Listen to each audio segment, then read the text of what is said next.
Disclaimer. This video contains music and video footage I do not own. Credits at the end of the video. This video briefly discusses controversial topics such as the Holocaust, self-harm, and animal abuse, and contains frightening imagery. Viewer discretion is advised. This video is not intended for children under the age of 13, nor is my channel. The Child Online Privacy Protection Act, or COPPA, states that nobody at the age of 13 should have, among other things, a YouTube account. Hello boyos, girlos, and non-binary genderlos, and welcome to another Lost Media video. If I had to pick a favorite of the Lost Media list I've done so far, it'd have to be 13 Lost Films. I really love the script of it, and the entries are a perfect mix of well-known and obscure cases in the Lost Media sphere, even if the editing is hot garbage. So I figured, why not make another? Y'all seem to agree with me, so today we're going to be taking another look at Lost Films in Lost Films Volume 2.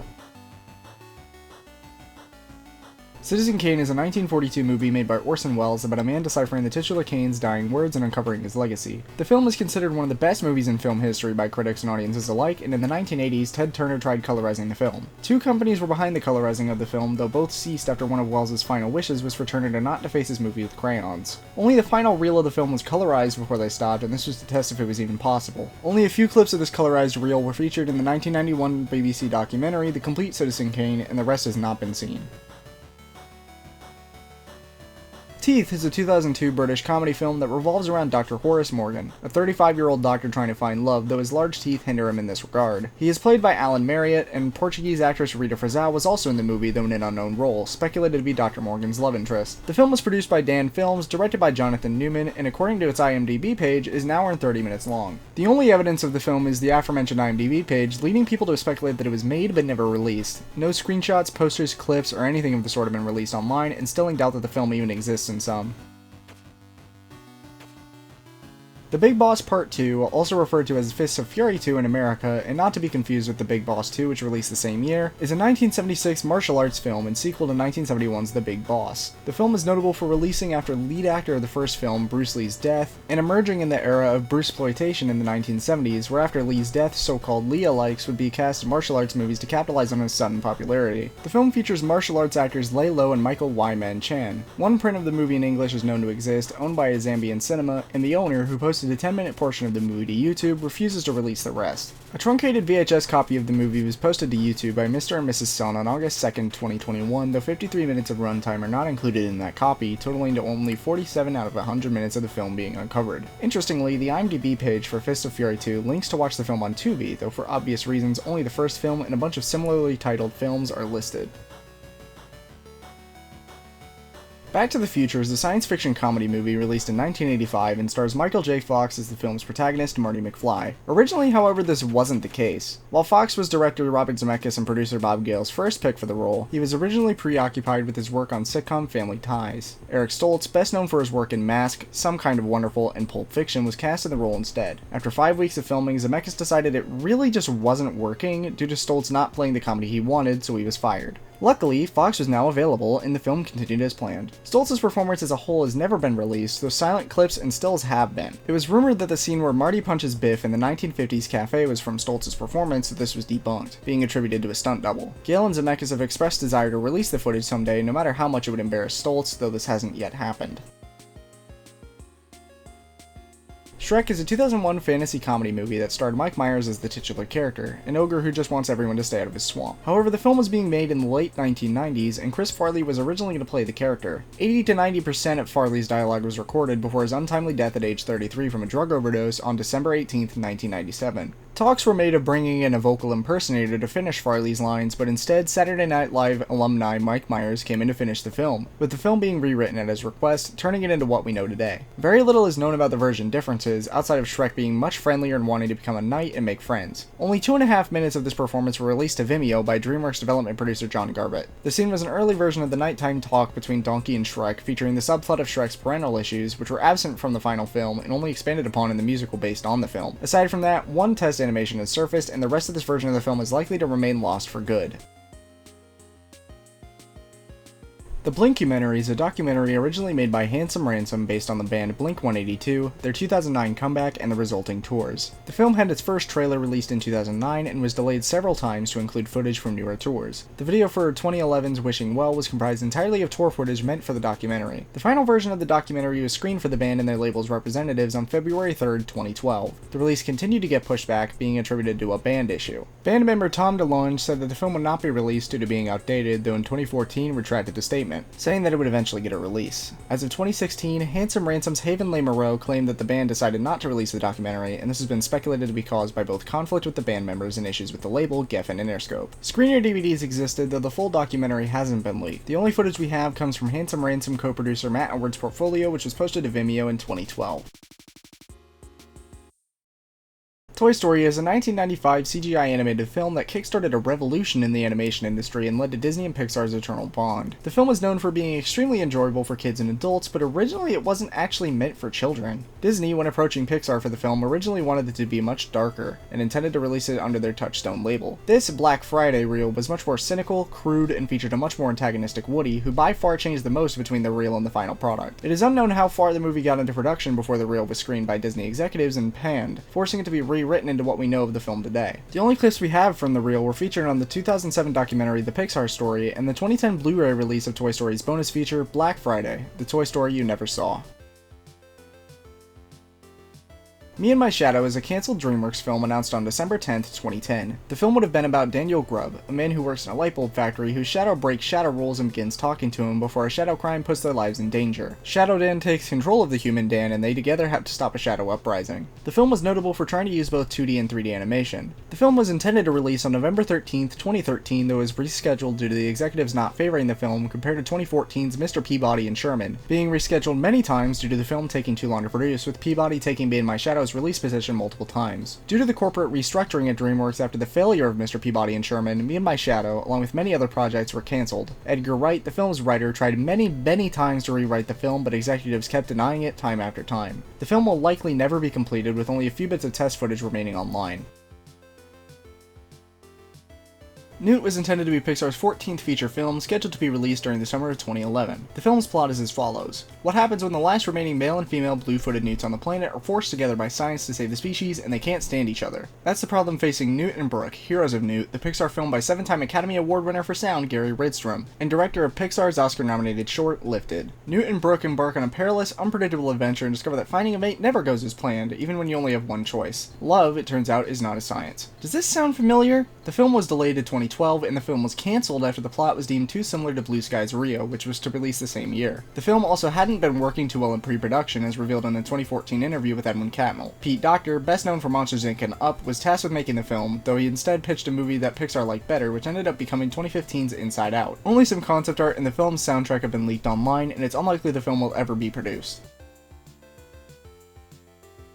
Batgirl was going to be a 2022 theatrical adaptation of the DC Comics character of the same name, intended to be part of the DC Extended Universe. It starred Leslie Grace as Batgirl, Michael Keaton as Batman, the first time the actor played the character since 1992's Batman Returns, J.K. Simmons as Commissioner James Gordon, and Brendan Fraser as Firefly. The villain Killer Moth was also speculated to be in the film, though this was unconfirmed. Not a lot of info was come out about the film, with the only info being educated guesses from extras and things from press releases. The film was cancelled after the merger between Warner Bros. And Discovery led to the film being a tax write-off. The film made it to post-production and was extremely close to being released before its cancellation. This only came after a budget increase after the merger switched the film from a streaming release to a theatrical one, boosting the budget to $90 million. Nothing of the film has been released, and it's unlikely it will ever be. TATU is a Russian pop duo formed in 1999. The duo were going to have an anime film based on them called TATU Paragate. The film was to be animated by iMove, best known for animating Death Note and Inuyasha. Only 2 promotional images were released from the film, and it's unknown what the plot would have been like outside of some loose details. Really, the only thing we know about the film was that Katina and Volkova, the 2 singers, would be put into a cyberpunk setting. That's how obscure we're going. What caused the film to be cancelled was the duo breaking their contract with their manager Ivan Chapovalov due to them hating how he constantly wished to make scandals out of them and due to fetishizing their lesbian personas. The 2 singers were not actually in a romantic relationship, though their personas and presumably their anime portrayals were. The film was shelved shortly after due to restructuring of the group and Shapovalov's heavy involvement with the film, even owning the TATU name. It is unlikely anything of the film will ever surface, or if anything was even finished.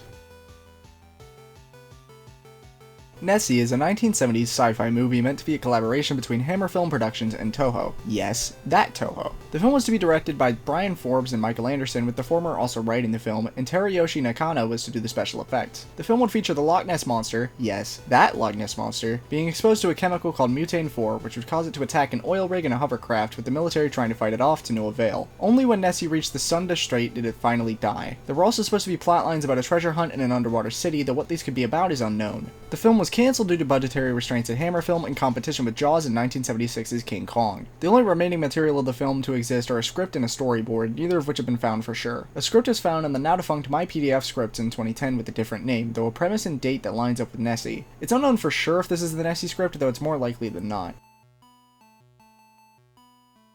Out of everything featured today, this one is the most disturbing. If you are sensitive to discussion of self-harm, and more specifically trepanation, please skip to the next timestamp. No footage will be shown, especially due to how rare clips of the film are. The disturbing subject matter will be described. Heartbeat in the Brain is a 1970 documentary about Amanda Fielding, a scientist best known for her research into psychoactive drugs and trepanation, the pseudo-medical practice of drilling a hole in one's skull to alleviate one's ailments, release inner demons, and reach a higher state of consciousness. The documentary features footage of her pet pigeon Birdie and Amanda performing self-trepanation. She couldn't find a doctor willing to do the procedure on her, as the practice is heavily disincentivized by doctors, so she instead decided to perform the procedure on herself, and of course she filmed it. The first public screening was in 1978 at the Sudom Gallery in New York, which at least one audience member fainted while watching. The film was thought to be completely lost for many years before it was screened yet again at the London Institute of Contemporary Arts in April 2011. Since then, clips have only resurfaced through Eli Cabello's 1998 documentary about the film, A Hole in the Head, and a season 3 episode of Hamilton's Pharmacopoeia. After the release of their first album, Gorillaz artist Jamie Hewlett announced that a film based on the band was in production. Dubbed Celebrity Harvest, the film was going to have a second album that would serve as its soundtrack, and the film was even teased in Blur's album Think Tank. Very little is known about the film, with Hewlett being very quiet about it. It was a very dark film with cannabis and zombies, quote-unquote. Hewlett and Cass Brown later revealed that they had a full script for the film, which featured the world being in an infinite state of night and the sickness of celebrity culture, literally manifested as boils that would show up on celebrities whose egos grew too big. Other plots include Del becoming evil after being exorcised from Russell, Murdoch forming a metal band who become cannibals after he locks them in the basement, Russell going insane and leaving the band, and the Grim Reaper would be a focal character, presumably the antagonist. According to Hewlett, a lot of the film's scrapped elements helped inspire the Gorillaz' actual second album, Demon Days, which was released in 2005. The film was pitched to DreamWorks, though as revealed by Hewlett, DreamWorks didn't want to create a movie as dark as Celebrity Harvest, and Hewlett disliked their idea of a family-friendly film featuring the band. Only some concept art has resurfaced from the film, and with the recent cancellation of the Netflix Gorillaz movie, it's unknown whether or not the Gorillaz will ever get a feature film. Firelight is a science fiction film made in 1964, being Steven Spielberg's third directorial feature, at the time of which he was only 17. The film later went on to inspire Spielberg's 1977 hit Close Encounters of the Third Kind. Made with a budget of only $500, the film was only screened once at the Phoenix Little Theater on March 24th, 1964 to an audience of 500. The film sold its tickets for $1 a piece, meaning that had one generous customer not paid double, the film would have only broken even. That's right, the film made a profit of a single dollar. The film follows a group of scientists, including Tony Karcher and UFO believer Howard Richards in the fictional Freeport, Arizona, who see lights in the sky and decide to investigate. These lights are responsible for various disappearances around Freeport, and at the end of the movie, 3 aliens, who are represented only by shadows, detail their plans to abduct all of Freeport to make a human zoo on their planet Altaris. The film also features subplots about Karcher's family marriage and his obsessive need to prove to the CIA that alien life is real. 2 reels of the film were lent by Spielberg to a producer to showcase his abilities, though only 1 week later the company the producer worked for went bankrupt and the reels were never returned. Only some footage is resurfaced online, and it's unknown as to how. This amounts to only 3 minutes and 40 seconds, or only about 3% of the 135-minute runtime. The Man Who Could Not Sleep is a silent film made by the Edison Company, released on the 18th of May 1915. The film followed Mark McDermott as Judge Jeffer, a man cursed with coincidental sleep prevention after wrongfully convicting a woman. The woman angrily wishes he never sleeps again, and due to some perfectly timed coincidences, he cannot sleep and becomes paranoid that he was actually cursed, seeing visions of the woman. He talks with the prosecutor, saying his ruling was unfair. After doing a generous deed by paying a bench-sleeping family rent money to save them from eviction, he gets in contact with the woman to set things right and manages to feel sleepy. After World War I, Edison went bankrupt and their film inventory was sold to the Lincoln and Parker Film Company, who went bankrupt not long after. Edison soon bought the rights back and then resold them to producer Robert L. Gifford. Information about the film's whereabouts, including The Man Who Could Not Sleep, seemingly vanished overnight after that. Unlike some famous projects of the studio, The Man Who Could Not Sleep is not lucky enough to be found in good shape. Bill Morrison discovered a copy in 1999 while searching for footage to put into his film Decasia. The film was in the final stage of nitrate decomposition and as such was set to be disposed of before Morrison arrived. He used 4 decayed clips in the film, though they were played in slow motion. These clips unfortunately lacked any consecutive frames or any complete frames in good condition, effectively making the film lost completely. On April 3rd, 2021, the Library of Congress confirmed that they do have a copy of the film, though there is almost no footage left on it, again due to severe nitrate decay. The only things that remain are some degraded stills and a novelization in Picture Play Weekly. Gigantic is a cancelled Disney film loosely based on the fairy tale of Jack and the Beanstalk, last adapted by Disney all the way back in 1940s fun and fancy-free with the segment Mickey and the Beanstalk. Disney had always been keen about making a full feature-length film of the story, and the first attempt was in 2000 with the film You Don't Know Jack About the Beanstalk, though this was cancelled, and director Chris Buck and art director Mike Gaimo later tried again in 2010, during the brief period in which Frozen was shelved, before it too was reworked. This was then picked up in 2013 by director Nathan Greeno and dubbed Giants. The 2013 version of the film's plot was incredibly different compared to later versions. In this version, the humans and giants struck a deal in which the humans provide food and livestock for the giants, and in exchange the giants protect them from monsters. It's when the humans refuse to hold up this deal that Jack climbs the beanstalk and meets up with the giants named Fee, Fi, Fo, and Fum before encountering the movie's villain Faustus, who's said to have a relatable point of view. Along with this, Jack is thrust into a love triangle with a girl named Angelina, who is being sought after by nobleman Marco, who wishes to use her merchant heritage to open up trade routes. Also, there's a preteen tomboy named Enma, though her role in the film is difficult to discern. At the 2015 D23 Expo, the film was announced as Gigantic, with the plot being entirely reworked. Set for a 2018 release, the film would feature Jack encountering Enma, who is now a child of the Storm Giants who treats him like a doll. On June 30th, 2016, the film's release date was pushed back from March 9th to November 21st, with Ralph Breaks the Internet taking its place in the former slot. The film's release was again pushed back to November 25th, 2020 before being cancelled, due to it not working in the way they thought. All that remains of the film are some concept art, a performance of the song Little Man which is to be included in the film, and an Easter egg in 2016's Zootopia.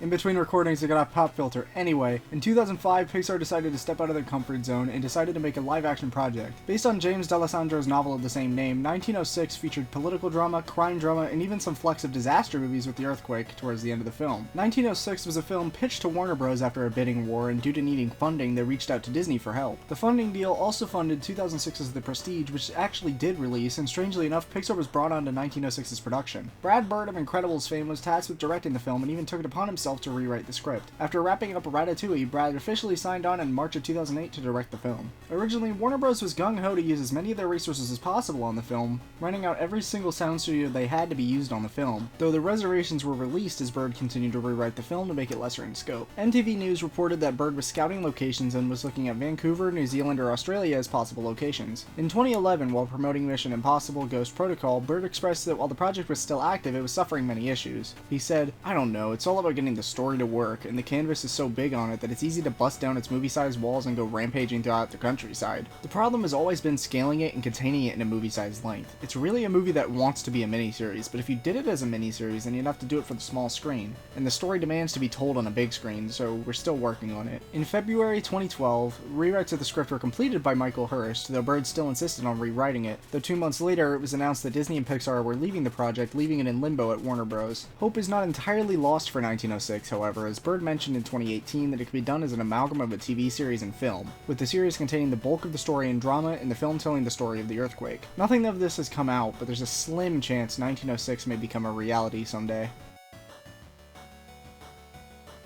The Day the Clown Cried is an unfinished Swedish and French drama film starring comedy actor Jerry Lewis, who plays a man by the name of Helmut Durk, a man put into a Nazi concentration camp due to drunkenly mocking Adolf Hitler and ending up as a clown to lead children into the gas chambers. The script for the film was originally written by Joan O'Brien in 1962, and Lewis was looking to flex his dramatic skills. He was moved by the premise, essentially making the film a passion project of his, rewriting the script from scratch multiple times before production. The production was riddled with issues, including budgetary restraints and rights issues with the original scriptwriter O'Brien, leading to 2 copies being made, one of which was given to Lewis and the other to O'Brien, who had finished the film herself. In 1973, Lewis claimed that the film was in the final stages of production, even scheduling screenings at the Cannes Film Festival where it would also release in America. These plans fell through, likely again due to O'Brien, unhappy with Lewis's changes. The film's quality is up to debate, as despite its historically important status, its subject matter is controversial even to this day. In an interview with Spy magazine, Harry Shearer, who saw a 1979 rough cut of the film, was asked about the film. He said, "Seeing this film was really awe-inspiring in that you are rarely in the presence of a perfect object. This was a perfect object. This movie is so drastically wrong, its pathos and comedy are so wildly misplaced that you could not, in your fantasy of what it might be like, improve on what it really is. Oh my god, that's all you can say. It's as if you flew down to Tijuana and suddenly saw a painting on black velvet of Auschwitz. You just think, my god, wait a minute, it's not funny, and it's not good, and somebody's trying too hard in the wrong direction to convey this strongly held feeling." Lewis himself is embarrassed of the film, claiming it was bad,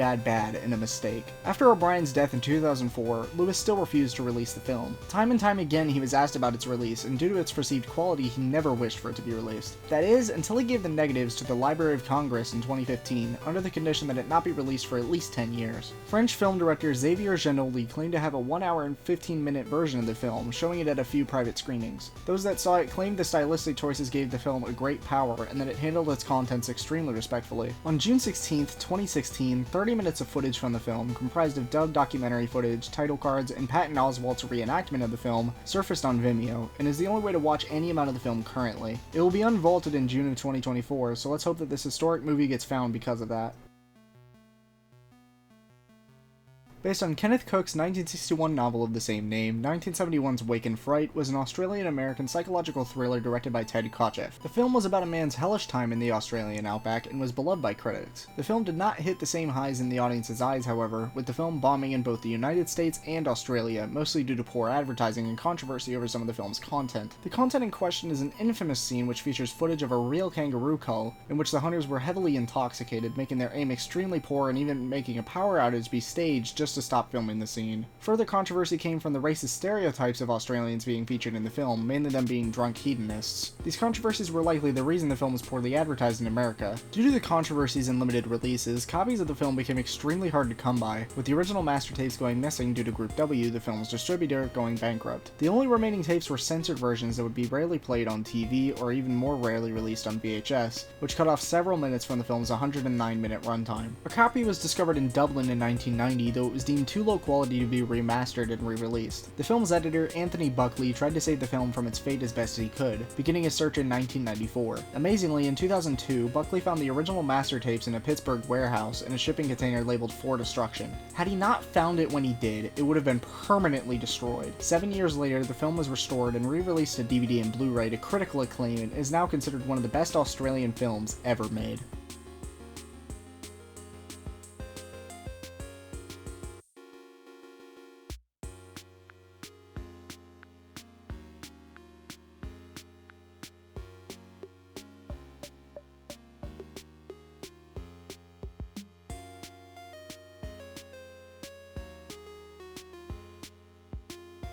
Thanks for watching this video. Do you have any other pieces of lost media you'd like to see me talk about? Let me know. Anyway, I have to pester Netflix to give me my Gorillaz movie, so I'll see you next time. Goodbye.